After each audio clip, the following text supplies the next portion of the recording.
In today's video, I'm going to teach you how to add connectors to PowerPoint shapes. This is a great way to make flowcharts, diagrams, and process slides easier to follow, and it only takes a minute once you know where to look.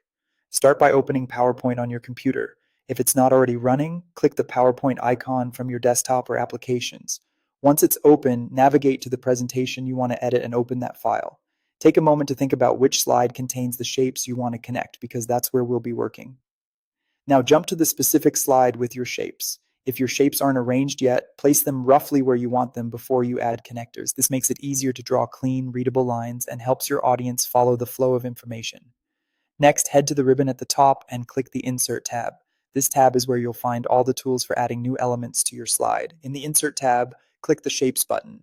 A gallery will appear with lots of options. For connectors, we're going to focus on the Lines section. Choose the Line option. This will act as the connector between your shapes and visually show how ideas or steps relate to each other. And with the line selected, move your cursor over the first shape where you want the connection to begin. Click and hold the mouse button to start drawing. As you drag, you'll see the line extend from your starting point, giving you a clear preview of how the connection will look.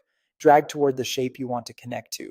As you approach the second shape, look for small dots or handles that appear around its edges. These indicate connection points. Guide the end of your line to one of those points and release the mouse button. When you let go on a connection point, the line snaps cleanly into place, creating a neat, accurate link between the two shapes. You can repeat this process for any other shapes you want to connect on the same slide. If you need to adjust spacing later, move the shapes first. The connector will stay attached, keeping your diagram organized and readable without having to redraw lines. And that's it. You've added connectors to your PowerPoint shapes, making your presentation clearer and more professional.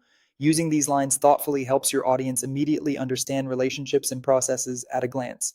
Thanks for watching and happy presenting. If you found this tutorial helpful, don't forget to like this video and subscribe to my channel for more PowerPoint tips and tutorials.